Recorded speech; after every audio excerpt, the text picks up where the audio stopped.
उन खबरों के बारे में जानें और समझें कि क्यों आज इन खबरों को प्राथमिकता दी गई है। चाहे वो दैनिक जागरण हो, चाहे वो दैनिक भास्कर हो, चाहे वो अमर उजाला हो, हिंदुस्तान हो, या फिर जो न्यूज़ चैनल की वेबसाइट है, चाहे वो आज तक हो, एबीपी हो, जी न्यूज़ हो।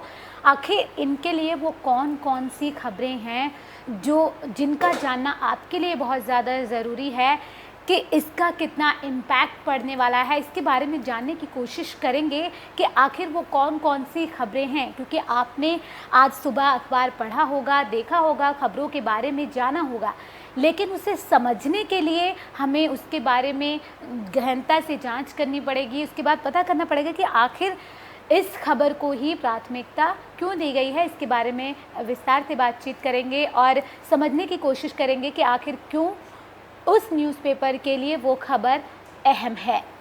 तो शुरुआत करेंगे, अगर हम बात करें हिंदुस्तान की, कि हिंदुस्तान ने किन किन खबरों को प्राथमिकता दी है, इसमें हम सिलसिलेवार तरीके से आपको बताएंगे।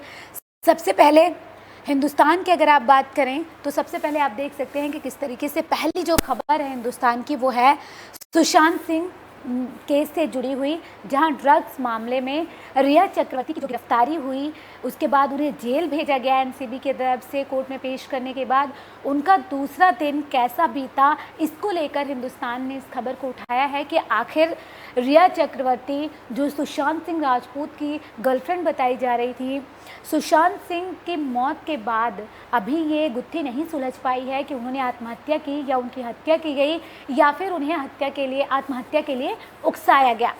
तो ये जो पूरा मामला है अभी ये पूरा पेचीदा बना हुआ है, इसका जो है हल नहीं निकल पाया है।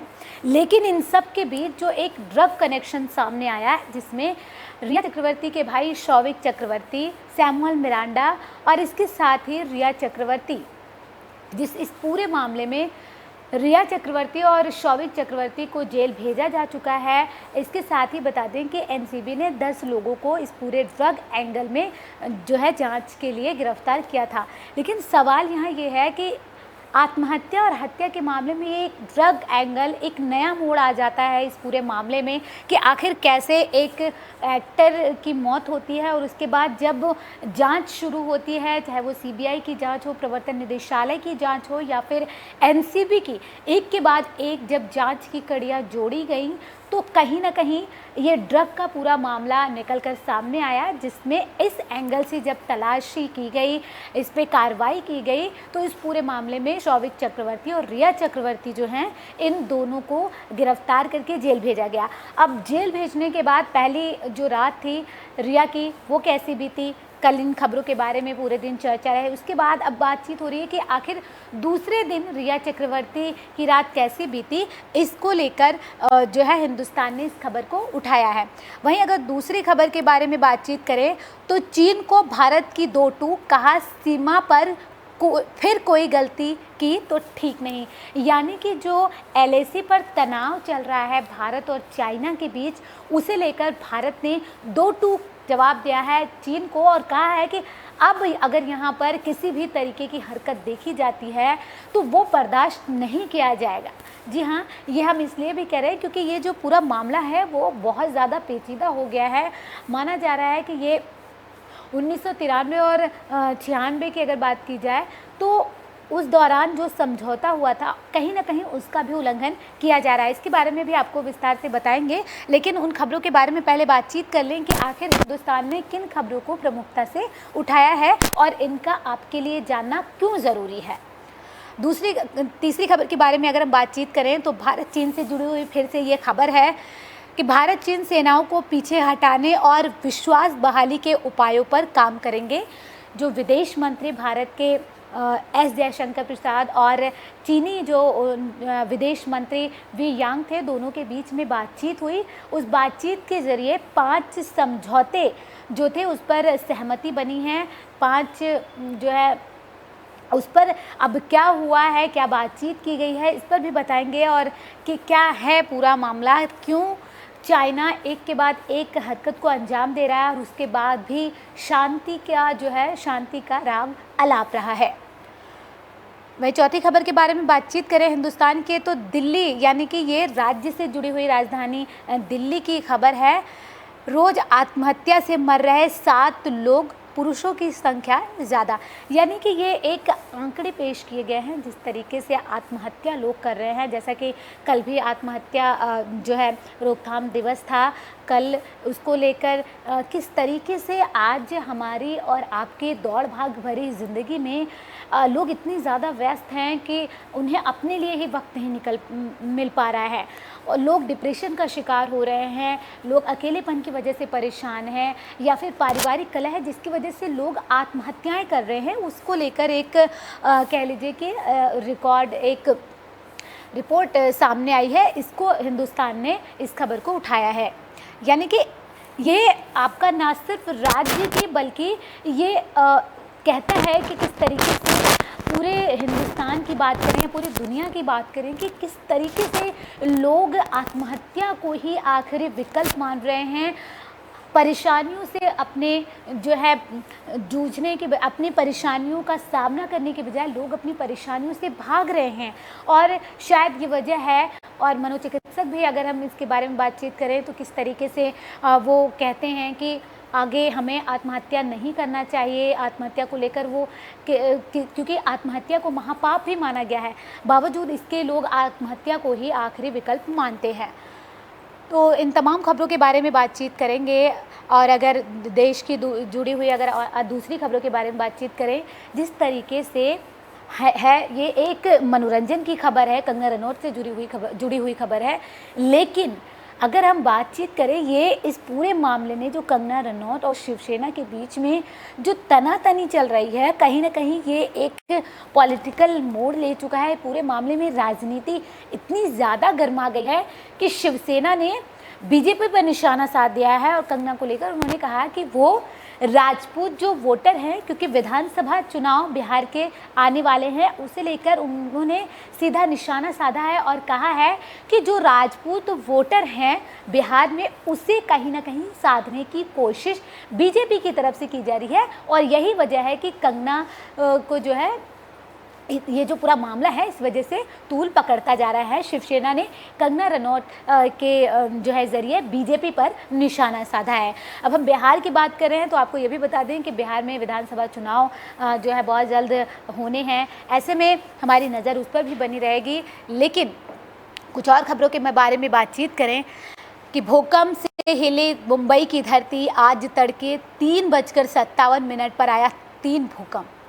यानी कि ये एक बहुत कह सकते हैं चौंकाने वाली खबर है कि एक दिन में 3 बार भूकंप आना कहीं ना कहीं लोगों को जो है, लोगों की जो चिंताएं बढ़ा रहा है। क्योंकि एक बार भूकंप आता है तो लोग किस तरीके से अपने आप को संभालने में जुट जाते हैं, और 3 बार भूकंप आना कहीं ना कहीं आपदा से जुड़ी हुई, या फिर आप कह लीजिए कि कुछ ऐसी चीज़ें हैं जो घटित हो रही हैं प्रकृति में, जो है किस तरीके से उसका असर पड़ रहा है लोगों पर, इसके बारे में भी बातचीत करेंगे।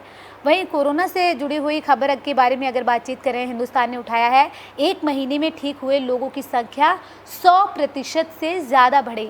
यानी कि ये एक कोरोना से जुड़ी हुई बहुत अच्छी खबर है कि एक महीने में जो लोग ठीक हुए हैं वो कहीं ना कहीं 100% से ज़्यादा, जो कि किसी भी आंकड़े को अगर देखा जाए तो 100% माना जाता है, लेकिन उससे ज़्यादा जो है लोग ठीक हुए हैं, ये कहा जा रहा है। हिंदुस्तान की ये खबर है। वहीं राज्य की खबर के बारे में बातचीत करें, छत्तीसगढ़ से खबर है, ज़मीनी विवाद को लेकर खूनी लड़ाई, एक परिवार के 3 लोगों की मौत। यानी कि ये उस विवाद से जुड़ी हुई खबर है जो ज़मीन को लेकर, किस तरीके से लोग छोटी छोटी बातों को लेकर एक दूसरे को जो है मारने पर उतारू हो जाते हैं, जान ले लेते हैं। ये जो है बहुत ही गंभीर विषय है। छत्तीसगढ़ की ये खबर है, बारे में विस्तार से इसके बताएंगे। लेकिन हम कुछ और अखबारों की बातचीत करें कि हिंदुस्तान क्या कहता है, ये तो हमने बता दिया। अमर उजाला क्या कहता है, इसके बारे में बताएंगे। दैनिक जागरण क्या कहता है, अगर इसके बारे में बातचीत करें तो दैनिक जागरण की सबसे पहली खबर कि स्कूल में नई शिक्षा नीति के अमल पर पीएम मोदी आज देश भर के शिक्षकों से बातचीत करेंगे। यानी कि ये नेशनल लेवल की खबर है, छात्रों से जुड़ी हुई खबर है, शिक्षकों से जुड़ी हुई खबर है। यानी कि ये एजुकेशन से जुड़ी हुई खबर है कि जिस तरीके से कोरोना काल में बच्चे अभी अपने घर पर हैं, बड़े बड़े जो कॉलेजेस हैं, यानी कि कॉलेज जो है, जो बड़े बड़े बच्चे हैं सिर्फ उन कॉलेज ही खोले गए हैं, क्योंकि कोरोना महामारी है। ऐसे में ये माना जा रहा है कि स्कूल जो हैं वो खोले जाएंगे, लेकिन वो किस तरीके से खोले जाएंगे अभी इस पर जो है किसी भी तरीके की जो है कोई भी गाइडलाइन जारी नहीं हुआ। लेकिन जो कॉलेज हैं वो जो है कुछ वो खोल दिए गए हैं, लेकिन इसमें एहतियात बरतने की बात की गई। वहीं दूसरी तरफ आज प्रधानमंत्री नरेंद्र मोदी नई शिक्षा नीति, यानी कि जो शिक्षा नीति थी उसमें जो बदलाव किए गए हैं उसको लेकर शिक्षकों से बातचीत करेंगे। शिक्षा पर्व के नाम से 2 दिन का ये आयोजन किया गया है। कल से ही इसकी शुरुआत हुई है। पीएमओ की तरफ से एक बयान जारी करके इसके बारे में जानकारी दी गई है। यानी कि एजुकेशन से जुड़ी हुई इस खबर के बारे में खबर उठाया है दैनिक जागरण ने कि कितना अहम है बच्चों से जुड़ी हुई ये खबर, छात्रों से जुड़ी हुई खबर, कि जब बदलाव किए जाएंगे उन पर क्या क्या असर होगा। इसके साथ ही शिक्षकों से बातचीत करेंगे प्रधानमंत्री नरेंद्र मोदी। वीडियो कॉन्फ्रेंसिंग के ज़रिए ये बातचीत होगी और वो जो नई शिक्षा नीति है उसे अमल में लाने के लिए ये पूरी बैठक की जा रही है। ये जो वीडियो कॉन्फ्रेंसिंग के ज़रिए जो है संबोधन देंगे प्रधानमंत्री नरेंद्र मोदी, शिक्षकों से इस नई शिक्षा नीति के बारे में बातचीत करेंगे और क्या कुछ निकल कर सामने आएगा इसके बारे में तो हम आपको जो है अपडेट्स देते रहेंगे। लेकिन इस खबर को दैनिक जागरण ने प्रमुखता से दिखाया है। वहीं अगर जैसा कि हम राष्ट्रीय स्तर की खबरों के बारे में बातचीत कर रहे हैं कि और वो कौन कौन सी खबरें हैं जो दैनिक जागरण के लिए राष्ट्रीय खबरें हैं। दिवंगत पत्नी से बेपनाह मोहब्बत में पति ने किया ऐसा काम, हर पल आंखों के सामने होगी वो। यानी कि ये जो है किस तरीके से पति पत्नी के रिश्ते को लेकर ये खबर उठाई गई है कि अगर जो है उन्होंने क्या काम किया है, दिवंगत जो है उनकी जो पत्नी हैं उनसे कितनी जो है मोहब्बत करते थे वो, इससे जुड़ी हुई ये खबर है जिसे दैनिक जागरण ने उठाया है कि उन्होंने ऐसा कौन सा काम किया है। इसके बारे में आपको बताएंगे कि उन्होंने अपने घर में अपनी पत्नी का जो है स्टैचू बनवा लिया है। यानी कि ये पति पत्नी के रिश्ते को लेकर ये खबर है दैनिक जागरण ने जिसे उठाया है। वहीं दूसरी खबर के बारे में बातचीत करें जो राष्ट्रीय स्तर पर चल रही है। राफेल की गर्जना सुन चीन और पाकिस्तान की बढ़ी चिंता। यानी कि जो कल राफेल औपचारिक तौर पर भारतीय सेना की जो है शक्ति बन गया है, एक नए युग की शुरुआत एक तरीके से कह लीजिए भारतीय सेना के लिए हो गई है, जब ये 5 राफेल जो लड़ाकू विमान हैं औपचारिक तौर पर भारतीय सेना को मिल गया है। रक्षा मंत्री राजनाथ सिंह जो है इस समारोह में शामिल हुए, उन्होंने औपचारिक तौर पर इसको सेना में शामिल किया। इसको लेकर अब कहीं ना कहीं पाकिस्तान बौखलाया हुआ है और उसकी चिंता जो है बहुत ज़्यादा बढ़ गई है। अब ऐसे में पाकिस्तान ने अपने दोस्त यानी कि चाइना से मदद मांगी है और कुछ लड़ाकू विमानों की डिमांड कर दी है। ज़रा सोचिए, राफेल विमान के सिर्फ आ जाने से पाकिस्तान की इतनी चिंता बढ़ गई है, तो जब यानी कि अगर अब जो देश हैं जो भी भारत की तरफ आंख उठाकर देखने की हिमाकत करेगा, भारतीय सेना के पास ऐसे हथियार और ऐसे लड़ाकू विमान उनकी शक्ति बन चुके हैं कि उनका जो है मुंहतोड़ जवाब दिया जाएगा। राफेल विमान जिस तरीके से कल औपचारिक तौर पर शामिल किए गए। वहीं भायखला जेल में कटी रिया की दूसरी रात, जमानत याचिका पर फैसला आज। दैनिक जागरण ने भी इस खबर को उठाया है क्योंकि ये खबर सुशांत सिंह राजपूत की मौत के बाद से लगातार सुर्खियों में बना हुआ है। न सिर्फ देश की जनता बल्कि पूरी दुनिया की नज़र इस खबर पर बनी हुई है कि आखिर सुशांत सिंह राजपूत ने आत्महत्या की या हत्या। अब इस पूरे मामले में जब ड्रग्स का जब नया एंगल सामने आया तो ऐसे में रिया चक्रवर्ती की गिरफ्तारी हुई, उन्हें जेल भेजा गया और उन्होंने जो याचिका दायर की थी जमानत याचिका के लिए, पहली याचिका उनकी कैंसिल कर दी गई थी, जिसके बाद उन्होंने दोबारा याचिका दायर की। अब उस याचिका पर आज सुनवाई होने वाली है। लेकिन सवाल यहाँ पर ये उठता है कि जहाँ एक तरफ एनसीबी ने अपनी कार्रवाई तेज कर दी, मुंबई पुलिस पर भी सवाल उठे, बिहार पुलिस की तरफ से सवाल उठाए गए, लोगों ने मुंबई पुलिस पर सवाल उठाए। कंगना रनौत ने जो है इस पूरे मामले में कहीं ना कहीं मुंबई पुलिस पर सवाल उठाए, शिवसेना पर जो है सवाल उठाए, सरकार पर सवाल उठाए मुंबई के। यानी कि कहीं ना कहीं इस मामले में कुछ तो ऐसा है जिसकी वजह से ये पूरा मामला अभी तक सामने नहीं आ पाया। हालांकि सीबीआई इस पूरे मामले की जांच कर रही है, लेकिन कहीं ना कहीं ये जो जांच है वो बहुत धीमी गति से कह सकते हैं चल रही है, क्योंकि एनसीबी की कार्रवाई, ईडी की कार्रवाई और सीबीआई की कार्रवाई को अगर देखा जाए तो तीनों की कार्रवाई में एनसीबी ने ज़्यादा तेज़ी दिखाई और तुरंत ताबड़तोड़ कार्रवाई करते हुए शौविक चक्रवर्ती को गिरफ्तार किया, उसके बाद रिया चक्रवर्ती को गिरफ्तार किया, कोर्ट में पेश किया और उसके बाद जब रिया चक्रवर्ती ने अपना जुर्म कबूल किया तो उन्हें जेल भेजा गया।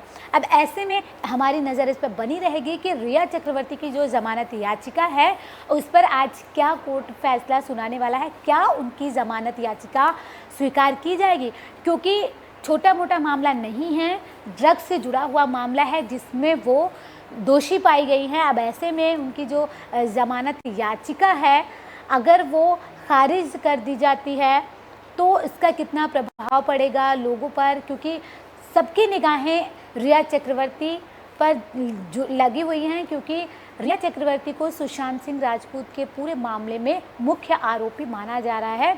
जिस तरीके से सुशांत सिंह राजपूत के पिता ने आरोप लगाए थे कई रिया चक्रवर्ती पर, वहीं रिया चक्रवर्ती ने सुशांत सिंह राजपूत के पिता और बहनों पर भी कई आरोप लगा दिए, केस दर्ज करवा दिया। तो वहीं अब इस पूरे मामले पर लोगों की नज़र बनी हुई है, वो हर अपडेट्स के बारे में जानना चाह रहे हैं कि आखिर रिया चक्रवर्ती की जो ज़मानत याचिका है वो खारिज की जाती है या फिर जो है उन्हें राहत दी जाएगी। इस पर भी हमारी नज़र बनी रहेगी।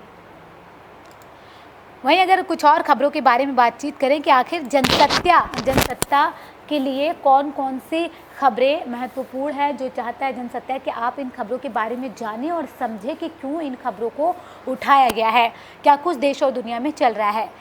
तो सबसे पहले जो राष्ट्रीय खबर है जो जनसत्ता की, अगर उसकी बात करें या फिर बात करें खेल से जुड़ी हुई, अगर हम खबर के बारे में बातचीत करें कि खेल से जुड़ी हुई वो कौन कौन सी खबरें हैं जिनका आपके लिए जानना जरूरी है, क्योंकि खेल जगत से जुड़ी हुई खबरों के बारे में जानना भी आपके लिए ज़रूरी है। तो ये महेंद्र सिंह धोनी से जुड़ी हुई खबर है। 1 साल बाद ट्विटर पर महेंद्र सिंह धोनी की वापसी, राफेल का किया स्वागत, सुखोई को बताया फेवरेट। यानी कि ये जो है खबर जो जनसत्ता ने उठाया है, ये ना सिर्फ महेंद्र सिंह धोनी जो है क्रिकेटर, जो पूर्व क्रिकेटर हैं उनसे जुड़ी हुई, बल्कि जो राफेल कल भारतीय सेना में औपचारिक तौर पर शामिल किया गया उससे भी जुड़ी हुई खबर है। तो वही दूसरी खबरों के बारे में बातचीत करते हैं कि क्या कुछ राज्यों में चल रहा है, किस तरीके से देश और दुनिया में राज्यों में क्या क्या चल रहा है। अगर यूपी की बात करें तो कई दिनों तक पीछा किया, एक दिन घर में घुस गया, नाबालिग को घसीट कर ले गया और दरिंदगी की जान की धमकी भी दी। यानी कि ये जुड़ी हुई खबर है। एक जिस तरीके से लोगों की मानसिकता जो है कहीं ना कहीं नाबालिग बच्चियों से जब दुष्कर्म की खबरें आती हैं तो मानसिकता पर सवाल उठ जाते हैं लोगों की कि आखिर लोगों की मानसिकता कहाँ पहुँच गई है, क्यों लोग एक के बाद एक जो है वारदातों को अंजाम देते हैं, बच्चियों को जो है अपना शिकार बनाते हैं, बच्चियों को अपनी हवस का शिकार बना लेते हैं। ये कहीं ना कहीं सोचने वाली बात है, बहुत ही चिंता का विषय है, क्योंकि ऐसा नहीं है कि सिर्फ यूपी हो, पंजाब हो, महाराष्ट्र हो, गुजरात हो या फिर जो भी राज्य है, कोई भी ऐसा राज्य नहीं है जहाँ पर नाबालिग बच्चों से दुष्कर्म के मामले सामने ना आते हों। लेकिन ऐसे में सवाल यहाँ ये है कि नाबालिग बच्चों के साथ दुष्कर्म की वारदातों को लोग कैसे अंजाम दे जाते हैं, उनकी मानसिकता क्या है, क्यों लोगों को कुछ भी दिखाई नहीं देता कि वो बच्ची है क्या है। मतलब इस तरीके से कहीं ना कहीं लोगों की मानसिकता पर सवाल उठता है। ऐसे में पुलिस प्रशासन पर भी कहीं ना कहीं सवाल उठते हैं कि आखिर पुलिस प्रशासन क्या कर रही है कि लोग इस तरह की वारदातों को अंजाम दे देते हैं। अगर बच्चियां अपने घर में सुरक्षित महसूस नहीं कर सकती, अपने गली मोहल्ले में खुद को सुरक्षित नहीं महसूस कर सकती, अपने देश में अपने आप को सुरक्षित महसूस नहीं कर सकती, तो फिर वो आगे कैसे बढ़ेंगी, कैसे माँ बाप अपने बच्चियों को बाहर भेजेंगे। क्योंकि महिलाएं एक तरफ आगे बढ़ रही हैं, वो जो है पुरुषों के साथ कंधे से कंधा मिलाकर चल रही हैं, वहीं दूसरी तरफ जब बच्चियों के साथ इस तरीके की घटनाएं सामने आती हैं तो रूह कांप जाती है और जहन में यही सवाल आता है कि आखिर क्यों। तो कुछ और खबरों के बारे में बातचीत करेंगे। बिजनेस से जुड़ी हुई अगर खबर के बारे में बातचीत करें तो पेट्रोल डीजल की मांग अप्रैल के बाद सबसे कम, ये जो है खबर है। तेल जो है कंपनियों में किस तरीके से जो है कच्चे तेल के दामों में गिरावट को लेकर, उसके बाद पेट्रोल डीजल में किस तरीके के मांग में कमी आई है और क्यों, अगर इसके बारे में बातचीत करें तो सबसे पहले इस खबर के बारे में जान लेते हैं कि आखिर ये खबर क्या कहते हैं। ये जनसत्ता की खबर है। देश में अगस्त में ईंधन की मांग में बड़ी गिरावट दर्ज की गई है। आधिकारिक आंकड़ों के मुताबिक ये अप्रैल के बाद सबसे बड़ी गिरावट है। यानी कि जिस तरीके से इसका एक रीज़न ये भी हो सकता है कि पेट्रोल और डीजल की जो मांग में गिरावट आई है, पहले तो कोरोना वजह हो सकती है और दूसरा महंगाई, क्योंकि पेट्रोल और डीजल के जिस तरीके से दाम बढ़े हैं, लोगों ने सार्वजनिक जो वाहन हैं उसमें जो है जाना ज़्यादा जो है अच्छा समझा अपने निजी वाहन के मुकाबले। वहीं दूसरी जो वजह हमने बताई कोरोना, वो इस वजह से भी क्योंकि लॉकडाउन जब लगाया गया, मार्च में लॉकडाउन किया गया, मार्च अप्रैल मई जो है 3 महीने पूरी तरीके से जो है लॉकडाउन रहा। उसके बाद 8 जून को जो है अनलॉक किया गया देश को। तो कहीं ना कहीं ये जो 3 महीने थे वो इसकी ये भी एक बड़ी वजह हो सकती है जो पेट्रोल और डीजल के दामों में, माफ़ कीजिएगा, पेट्रोल और डीजल की जो मांग है वो कम हुई है और ये बहुत बड़ी गिरावट जो है दर्ज की गई है अप्रैल के बाद से। कोरोना वायरस के कारण स्थानीय स्तर पर लगने वाले लॉकडाउन से आर्थिक गतिविधियां बाधित हुई, इससे ईंधन की मांग प्रभावित हुई। जैसा कि हमने आपको बताया कि कोरोना इसकी एक वजह हो सकती है। वहीं दूसरी हमने बताया कि महंगाई। अब तीसरी बात करें, आर्थिक संकट। जैसा कि आप सभी जानते हैं कि कोरोना की वजह से लोग अपने घरों में कैद हो गए, जिसके बाद लोगों पर आर्थिक संकट गहरा गया। अब ऐसे में लोग बाहर भी नहीं जा रहे थे उन्हें, क्योंकि देश जो है लॉक था। तो ऐसे में बाहर नहीं निकलना और सरकार के गाइडलाइन का पालन करना, इसके साथ साथ कोरोना, महंगाई और जो आर्थिक संकट लोगों के सामने आ गया, तो ऐसे में लोगों ने जो है इसके मांग में कमी दर्ज की गई पेट्रोल और डीजल की। पेट्रोलियम मंत्रालय के पेट्रोलियम योजना और विश्लेषण प्रकोष्ठ यानी कि पीपीएसी के आंकड़ों के मुताबिक अगस्त में पेट्रोलियम उत्पादों की बिक्री पिछले महीने की तुलना में 7.5% घटकर 1.43 करोड़ टन रह गई है। वहीं एक साल पहले अगस्त महीने की तुलना में बिक्री में 16% की गिरावट दर्ज की गई है। कहीं ना कहीं ये जो गिरावट है ये बहुत बड़ी है जो अप्रैल के बाद दर्ज की गई है, जिसकी वजह भी हमने आपको बता दी कि आखिर क्यों जो है पेट्रोल और डीजल के दामों में गिरावट दर्ज की गई।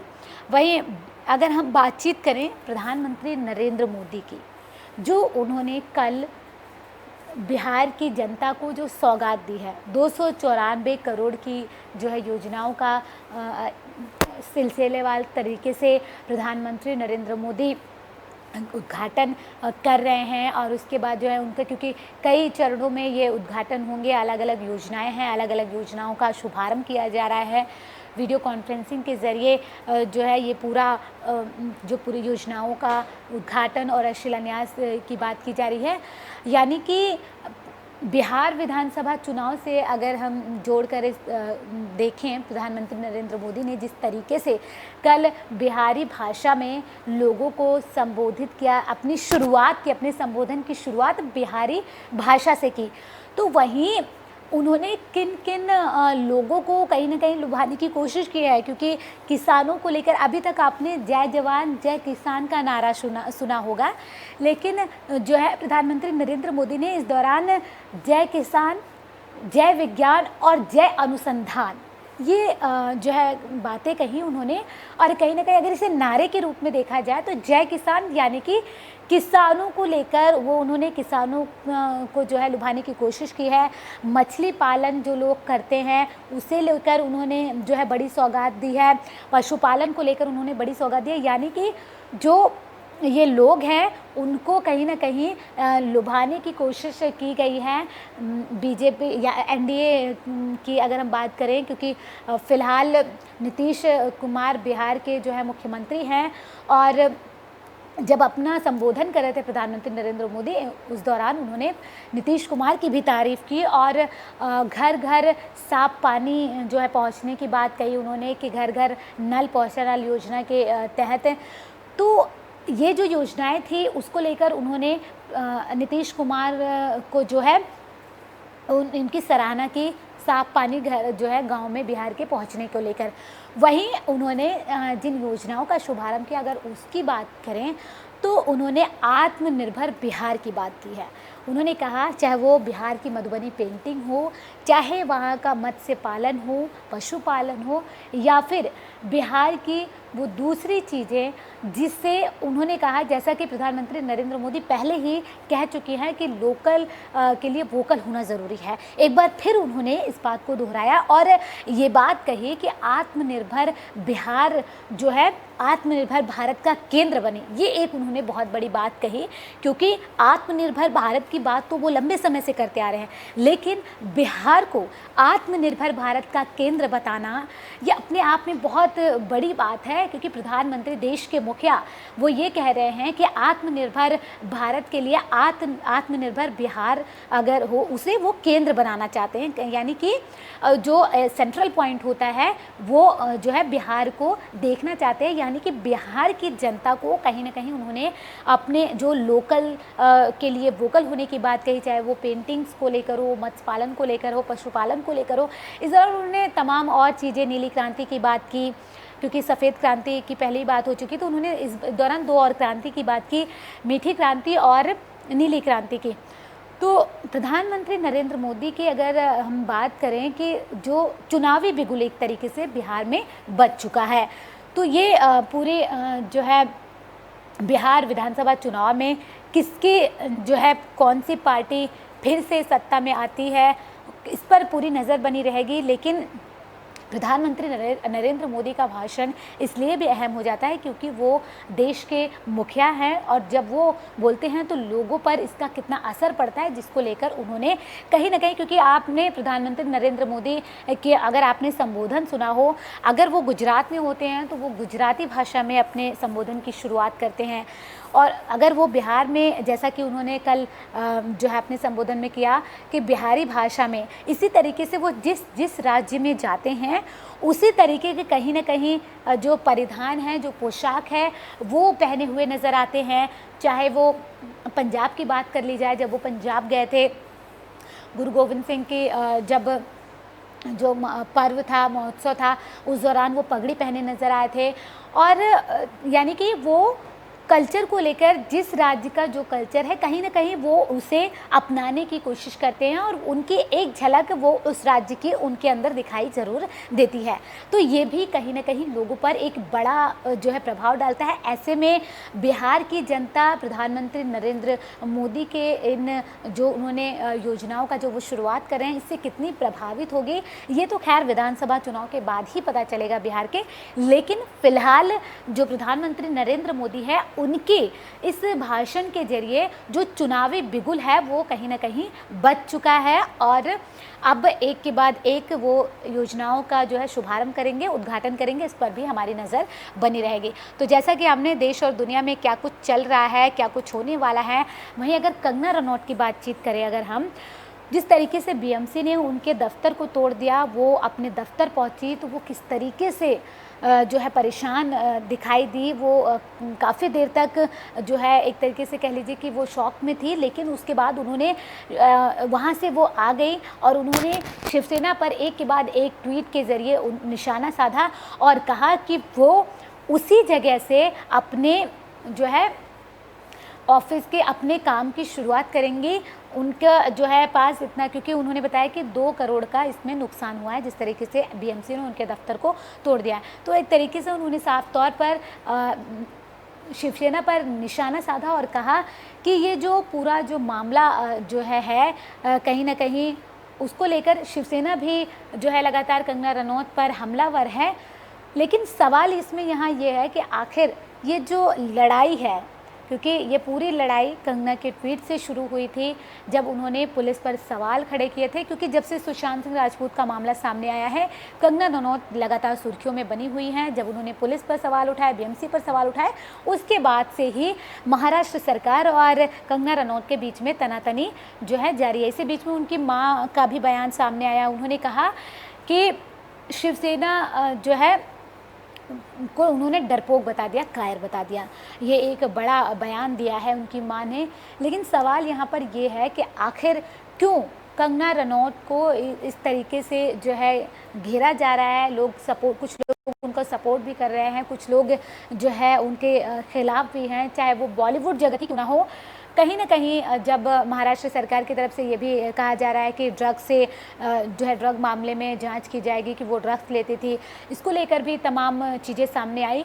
लेकिन सवाल अभी भी यही बना हुआ है कि बीजेपी जो ये कंगना रनौत और शिवसेना है, दोनों की जो ये लड़ाई है अब वो सिर्फ कंगना और शिवसेना के बीच में नहीं रह गई, बल्कि ये कंगना रनौत वर्सेस जो है माफ़ कीजिएगा महाराष्ट्र सरकार वर्सेस बीजेपी हो गई, यानी कि शिवसेना वर्सेस बीजेपी हो गई है। अब देखने वाली बात इसमें ये होगी कि आखिर ये जो तनातनी है, ये जो टकरार है वो कहाँ जाकर रुकेगी, क्योंकि शिवसेना ने बड़ा बयान देते हुए ये कह दिया है कि बीजेपी जो है शिवसेना बीजेपी कंगना रनौत के ज़रिए जो बिहार में क्या कहते हैं, बिहार में जो लोग हैं, जो राजपूत जो लोग हैं, उनको कहीं ना कहीं लुभाने की कोशिश कर रही है। तो ये तमाम वो खबरें थी जिनके बारे में हमने आपको बताया कि आखिर क्यों इन खबरों को, चाहे वो अमर उजाला हो, चाहे दैनिक जागरण हो, चाहे दैनिक भास्कर हो, क्यों उन खबरों को उठाया, चाहे वो राज्य की खबरें हो, जो है देश और दुनिया से जुड़ी हुई खबरें हो, तमाम खबरों के बारे में हमने आपको जो है अपडेट्स दे दिया है। इसी तरीके से हर गुड मॉर्निंग शो के ज़रिए हम आपको अपडेट्स देते रहेंगे कि आखिर उस दिन क्या कुछ खास होने वाला है, क्या कुछ खास रहने वाला है। फिलहाल के लिए इतना ही। देश और दुनिया की तमाम बाकी खबरों के लिए बने रहिए हमारे साथ, देखते रहिए अभी स्टार न्यूज़। नमस्कार।